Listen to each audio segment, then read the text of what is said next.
Morning আমার নতুন একটি ব্লগে তোমাদের অনেক অনেক স্বাগত। তো নিরামিষ রান্নাগুলো দেখো হয়ে গেছে। এখানে করেছি ঝোল, এখানে বিনস আলু ভাজা, আর এখানে আছে ডাল।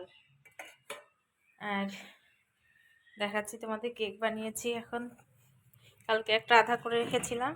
দেখো এই যে একটা, এই যে দুটো।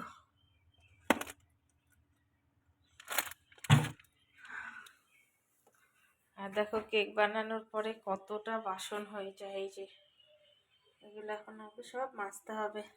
তো চলো এগুলো সব পরিষ্কার করে নিই, তারপর আবার দেখা হচ্ছে তোমাদের সাথে।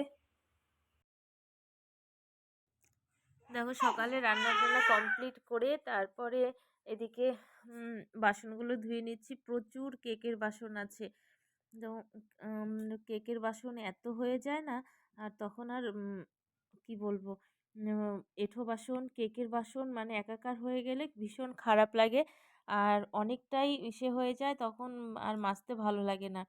আর কেমন একটা লাগে, কেকের বাসনগুলো আমি আলাদাই রাখি আর আলাদাভাবে মেজে নিই। আর বাবাকে ভাত দিয়ে দিয়েছি, সকালে ভাত খেয়ে বাবা দোকানে যাবে।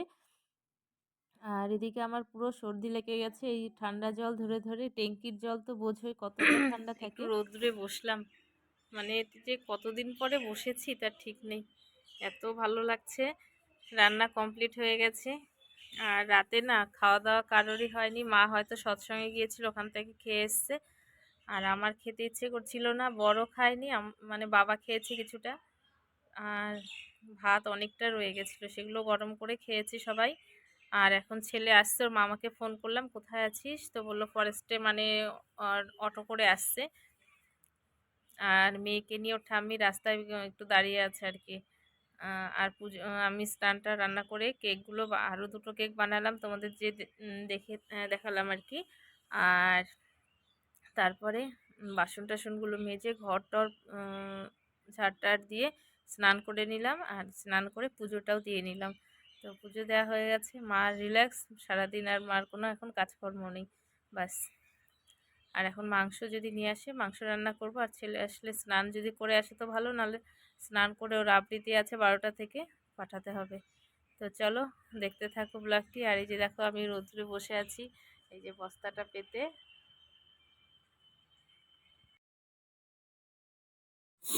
আর এই যে দেখো কে আসছে আমাদের বাড়িতে, একটা গুন্ডা চলে আসছে, দেখেছো? এই দেখো এক গুন্ডা আসছে বাড়িতে, দেখো হাব ভাব কি, একটা ঠ্যাং উপরে আর একটা ঠ্যাং নিচে, দেখেছো?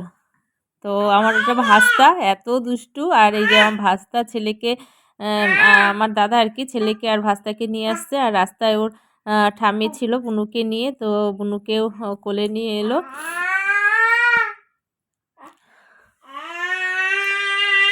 আর দেখো আমি এখানে কথা বলছি, আর ও এদিকে ওদিকে শুধু ঘরে যাওয়ার জন্য ব্যস্ত হয়ে আছে, দেখে। তারপরে দেখো বর এসছে, অনেকগুলো বিস্কুট নিয়ে এসছে, তো বিস্কুটগুলো বলছে এখানে রেখে দাও, রেখে দিচ্ছে। আর এত দুষ্টুমি করছে, এত দুষ্টুমি করছে, ভাবতে পারবে না। ও কাউকে ভয় পায় না, প্রথমে এসে একটু লজ্জা লজ্জা পাবে, তারপরে শুরু হয়ে যাবে বদমাইশি। কি কি সব কথা বলে তুমি, মানে এত ভালো লাগে না ওর কথা শুনতে। আর এই যে দেখো ও চলে গেল, তারপরে ঘরটারগুলো ঝাড়, চলে গেল বলতে ওই যে খেলছে ওই পাশে আছে। আর আমার ছেলে আবৃত্তিতে গেল, তারপরে যে চকলেট নিয়ে এসছে ওর বাবা, আর ওর হচ্ছে পিসুন, পিসুন তো বলে না, জামাই বলে। তো চকলেটগুলো মুখে দিয়ে ওই কালারগুলো খেয়ে নিয়ে সব ফেলে দিল, দেখলে মুখ থেকে। তো এটাই ওর দুষ্টুমি।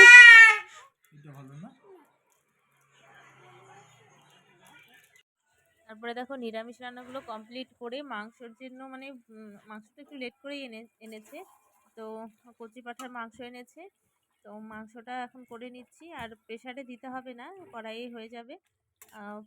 একটু বললাম যে একটু চিকেন মশলা নিয়ে আসো, ওটা দিলে পরে মাংসের একটা সুন্দর একটা এসে হয়। তো দাদা অনেকক্ষণ আগে যেতে যাচ্ছে, কারণ আমার ভাজটা, ও ভাত একদমই খায় না। আর এদিকে মেয়ের হচ্ছে খাবার একটু আগেই আমার ভাস্তা আর দাদা এসছিল, মানে ছেলেকে দিতে।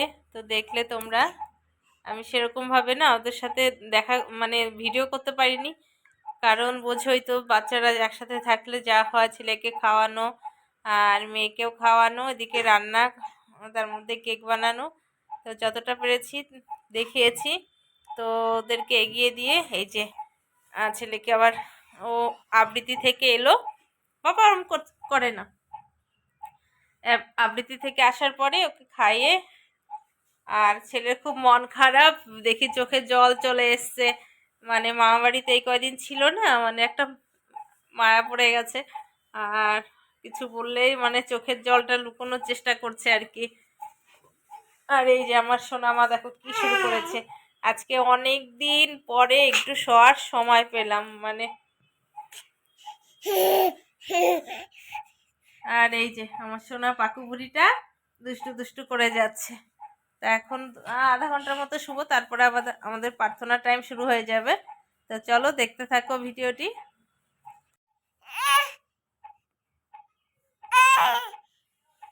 ওরে বাবা, তারপরে দেখো কেকের কিছুটা বাকি ছিল, যে বারবিটা উপরে দিতে হবে। কেকটা বানিয়ে নিলাম, কেমন হয়েছে তোমরা কমেন্ট করে অবশ্যই বলো।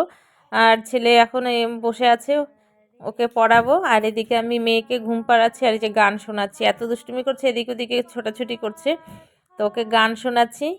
আর ভাবছি যে যতটা নিরিবিলি থাকে।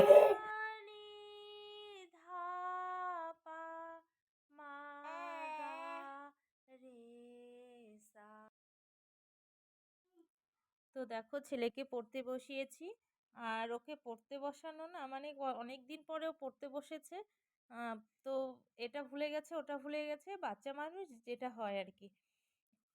তো যতই টিউশনি পড়ুক, স্কুলে যাক, মায়ের পড়াশুনো, সেটা মায়ের কাছে পড়ানোটা সেটা আলাদা ব্যাপার, তাই না? তারপরে দেখো ওকে পড়িয়ে আমি বললাম বাবা চলো একটু খেলা দেখে আসি। মাঠে খেলা হচ্ছে, আর আজকে হচ্ছে ফাইনাল খেলা, বাংলাদেশ আর দার্জিলিং আজকে খেলা হবে আর কি, এই দুই দলের মধ্যে। তো দেখা যাক কোন কারা জেতে। আর এদিকে দেখো সারা মাঠ জুড়ে সুন্দর একদম ঝাড়বাতি এগুলো সব বাজাচ্ছে। আর যেই কাপটা দেওয়া হবে সেটা মাঝখানে নিয়ে যে সাদা কালারের যে জার্সিগুলো পরে আছে ওরা না, ওখানে খুব সুন্দর একটা প্রোগ্রাম করলো। আমি তখন দেখিনি, বাবা বসে আছে ছাদে, বাবা বললো খুব ভালো হচ্ছে। আর দেখো পুরো একদম লাইটিং আর লাইটিং সারা মাঠ জুড়ে। তো অনেক আগে থেকে প্রোগ্রাম শুরু হচ্ছে। অন্যান্য দিন হচ্ছে 8:30টায় খেলা শুরু হতো, কিন্তু আজকে যেহেতু ফাইনাল প্রোগ্রাম, অনেক অনুষ্ঠান হলো, গান নাচ এগুলো হলো, তারপরে খেলা শুরু হচ্ছে। মানে প্রায় 9:30 বেজে যাচ্ছে আর কি, 9:15টার মধ্যে খেলা মানে শুরু হবে আর কি। এখন বাজে 9:15টার মতো, 9:30 শুরু হবে। তো আজকে অনেক রাত হবে। তো যখন মানে আধা টাইম হবে টিফিন টাইম, তখন ব্রেক টাইমের সময় আমরাও মানে খাওয়া দাওয়া করে নেব। তো মাঠে যাইতে পারতো আজকে, বলছে আজকে পরোটা আর মাংস খাবে। তো ওর জন্য ওর ঠাম্মি পরোটা করছে, আর মেয়েকে ওর ঠাম্মি দেখা যায় না দিয়ে এসছি। তো আমি গিয়ে ছেলেকে খেতে দেবো। আর বাড়ির পাশে এত সুন্দর প্রোগ্রাম হচ্ছে, কত লোক এসছে যেন, মাঠ ভর্তি। আমাদের গেটের সামনেও কত গাড়ি, মানে লোকে গাড়ি ভাড়া করে এসে খাওয়া দাওয়া হয়ে গেছে। আমি না অনেক আগেই ভাত খেয়ে নিয়েছিলাম, কারণ আমার বর গেছিল হচ্ছে একটা কাজে। তো ভাবছি কখন না কখন আসবে। তো আমি ছেলেকে মা আবার পরোটা করে দিল, আমি মাংস আর পরোটা দিয়ে দিলাম। আর এদিকে মেয়ে খাওয়ার জন্য কেমন করছিল, ওকে একটু বাটিতে নিয়ে ভাত খাওয়াচ্ছিলাম। আর তখনই ঝাল লেগে গেছে, কান্নাকাটি শুরু হয়ে গেছে। তো আমি ভাবলাম যে আমার ভাতটাও নিয়ে যাই, একবার উপরে গিয়ে খেয়ে নেবো আর মেয়েকে ঘুম পাড়াবো। তারপরে দেখো আজকে হচ্ছে আমাদের এখানে ফাইনাল খেলা, ফুটবল খেলা যেটা হচ্ছে, তোমাদের দেখালাম একটু আগে, তখন শুরু হচ্ছিল। তো ফাইনাল খেলা আজকে হচ্ছে দার্জিলিং আর বাংলাদেশের হবে। তো এখনও হচ্ছে, আমি তো মেয়েকে ঘুম পাড়াচ্ছি, দেখো আমার সোনামা ঘুমিয়ে গেছে। আর ছাদে বসে সবাই খেলা দেখছে। তো তা আমি যাইনি, কারণ মেয়েকে নিয়ে গেলে পরে খুব ঠান্ডা, প্রচণ্ড হাওয়া হচ্ছে, আর আমার দ্বারা সম্ভব না। আর ছেলে দিকে খাচ্ছে, এখনও খাচ্ছে কিনা জানি না। আর সবার খাওয়া দাওয়া হয়ে গেছে। তো মাংসটা গরম করে হাফ টাইম যখন হলো, বর আমার মানে শ্বশুর শাশুড়ি সবাই খেতে আসলো। তো খেতে দিয়ে আমি জাস্ট এসেছি, আর মেয়েকে খাইয়েছি, কি ও ঘুমিয়ে গেছে, মানে এত ঘুম পেয়ে গেছিলো। আর এখন মশারি টশারি টানানো হয়নি, তো মশারিটা টানিয়ে নিয়ে তারপরে একটু শোয়াবো ভাবছি। এত বোমবাজি ফাটছে না, গান টান হচ্ছে আর পাশেই তো মাঠ। এবার ওকে শুইয়ে দিলে পরে কী হবে, উঠে পড়বে আর ঝামেলা, তার থেকে কোলেই থাকুক। আর আজকের মতো ভিডিওটি এখানেই শেষ করছি। আশা করি তোমাদের ভালো লাগবে, আর ভালো লাগলে অবশ্যই একটা লাইক করতে ভুলো না।